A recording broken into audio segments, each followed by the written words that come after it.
It's really a full-time job keeping up with your kids, especially when it comes to social media, technology, the electronics. As Steve Kelly would call them, the gadgets and doodads that your kids carry with them. The latest is a very scary story, as police are now warning about the dangers of a feature on an app that is mostly used, or was in the beginning mostly by kids. And now we're at the point that I would say it's trending older. There are more older folks. So the older folks are mixing with some of the kids online on this app. The really scary part is they've just introduced a brand new feature to this app that will allow people to pinpoint the location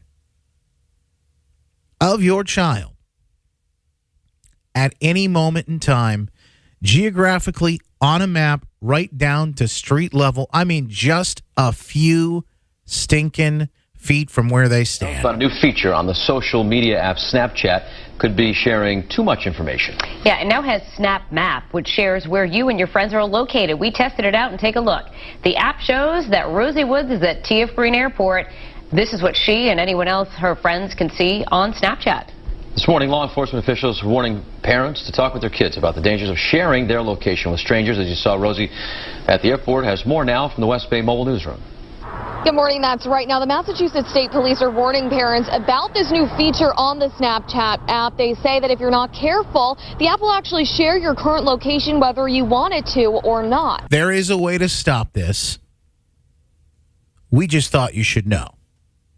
That's what the purpose of today's conversation is. Not only to show you technically how to do that. We kind of walked through some of this yesterday with Tech Talk and Jeff Barrett. But on the phone line with us right now, the Empowered Mom, theempoweredmom.com, Maria Lucé joins us to talk about how you deal with this specifically with your kids and some of that tech, I guess, in general. Maria, how are you? Good morning. Hey, Justin. Good morning to everyone. How are you? It's always good to be with you. I got to tell you, it's a real, it's an honor to be able to have you on to talk about these things because, it's a full-time job. We talked tech, I think, last time you were on, specifically about some of these words and some of the abbreviations that kids were using to communicate back and forth with each other. To stay up to date with the apps, with the all the updates that are coming out, it's a full-time job. How do you do it as a parent? Well, listen, it is, number one, parenting is a full-time job. Yeah. Now let's add in the reality of technology in our world, and you can't ignore it because that is part of parenting these days. And you're right. It is on its own a full-time job, and that's where parents have to step up. And they don't have to use this if they don't want to. They don't have to be tech geniuses. I'm not necessarily a tech genius. I've had to become very tech savvy, and that's kind of where that's what I would suggest parents need to empower themselves by knowing what the latest and greatest is. And what you just said is right, Justin. I mean, yes, adults do use this. However, the majority, this is aimed directly at kids. I want to tell you a story. The other day, my son showed me, and he was like, hey, this is this cool new thing. And I said, okay, wait, what do you mean? Trying not to get him to shut down, right? Yeah. And he showed it to me, and I said, wait a minute. This is showing you literally right now in our home. Yeah. How scary is that? I saw this with my one of our cousins, Lizzie's cousin. She's 17 years old. And as soon as I saw this story about this, I pulled up the app and I wanted to see for myself. I said, where does it show me? What does it look like? And where am I at? And I said, man, I am right there in my house. I go, all right, screw this. How do I figure this out? Because I want to turn this thing off. By the way, you can turn this thing off. We'll walk you through how to do that coming up here in a second. That's important to know. But the other part of this is I looked and I saw her cousin. 17 was on this map, and I looked in and I zoomed in, and it showed her right there in her home. Yeah, exactly. I mean, it tells you Now, remember, and what you just said is good, so we can go through this. So this is an opt-in feature, but you have to know how to do it. Yeah. And first of all, I mean, the most important part is parents be aware of what this is and what it actually does. Then we go through and talk about how it works. Here's the thing that's I'm just going to use the words. It kind of seduces kids because they're like, and I don't mean that like maliciously. I just mean, oh, cool, I can see where everybody is and what's happening and what parties are going on, and so they think it's cool. When in fact, strangers, if you don't have your settings correct, strangers can see where you are. And frankly, it doesn't even matter if it's a stranger or not. I mean, do you really want to publicize where your child is? 24/7. Do you want people to know where you are 24/7? Right. Yeah. This is a very interesting conversation to have. In the biggest part of this, the app is called Snapchat, by the way, and the brand new feature of this app is a geolocation. Allows you to see where these folks are on a map at any given time, and it is scary. It is spooky. It really is when you be able to download this app and you can zoom in and see people on a street level basis, and really within a few feet. You can turn this off, and again, we're going to tell you how to do this. But I was looking at this, and I thought to myself, this is really weird because Snapchat, as an app in the beginning, started as an app that was based on privacy. People, their idea was that people are getting tired that all this stuff sticks around forever. And so they started this app up with the idea that you could send messages to people that would disappear, pictures. And you can, God only knows where that went at some point. Supposedly disappear. But remember, anybody can take a screenshot and nothing disappears. And that was what they had to deal with when that was happening with Snapchat. And then messages, etc. So it was kind of started on this idea that your messages wouldn't stick around forever, that you would be protected when it comes to privacy. So it's an interesting step on a leap here that they've made now that the privacy barriers are being kind of torn down. So here's what you need to know in order to turn this off. There's a special mode that you can go into. Let's cover that real quick. Yeah. So what we need to do is you can choose to share. And this is where parents especially need to be engaged with their kids.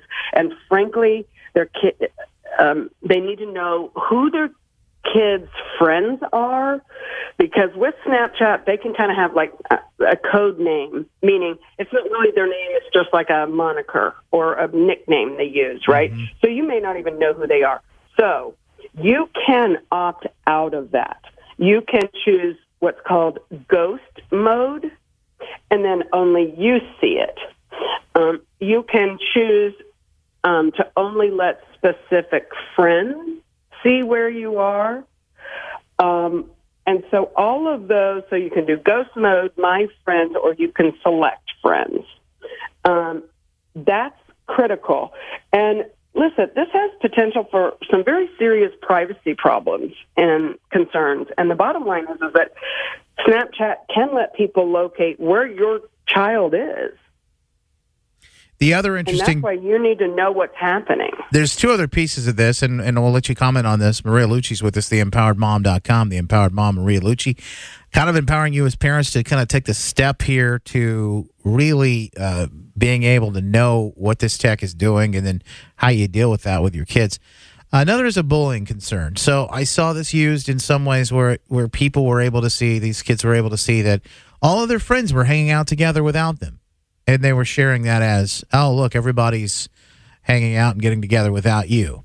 And then another piece of this is Schmitty works in a morning show. She was talking about, she overheard some kids talking yesterday about, hey, we're going to meet up at so-and-so's place later on tonight. Don't forget to turn on ghost mode so your parents don't know where you are. Exactly. So the kids are already figuring out this tech stuff. They've already got it figured out. Oh, they are way smarter than we are. Yeah. I mean, look, they are come out of the uterus with a phone in their hand these days. so parents need to. I mean, empowering isn't just, okay, we have all the answers as parents, because we don't. There's no handbook that comes with it. However, we can learn this and we can empower ourselves. And Justin, I'm sure you will have the link on your website, to click to it. And then you can link over to my website where I will put it up as well. But listen, Snapchat is kind of promoting this as how to make it more interactive. In fact, on their site, it says, quote, it's described enticingly as, quote, a whole new way to explore the world. It really is scary. It's a brave new world out there. Snapchat, the SnapMap, and all the updates, how to stay on top of this. Folks recommend staying aware of the updates, staying on top. Yeah, to turn to some people like Maria Lucé, the Empowered Mom, theempoweredmom.com. We'll give you the updates on that. But stay up to date with these apps. Know what your kids are using. Download them for yourself so that you can understand them.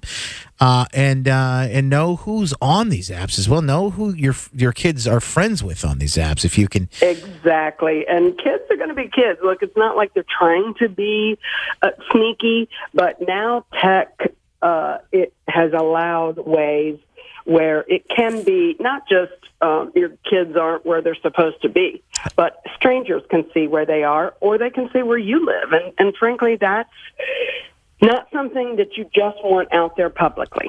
Well, So you remember the days when we know the app and know how to update it and where to turn the controls on and off. remember the days if you want to get in touch with your friends, you had to use a phone there at the house, and that cord wrapped around the entire living room and then through everything else. And then if you were out, you had to get the right change together to get that payphone working. And if that didn't work, you couldn't get a hold of your friend. You had to just walk over to their house and see if you could get them knock on the door. Well, don't you remember the way we texted? We folded it up in a little triangle note and passed it in class. Maria Lucé, theempoweredmom.com. Thank you so much for joining us today. We appreciate it. With you.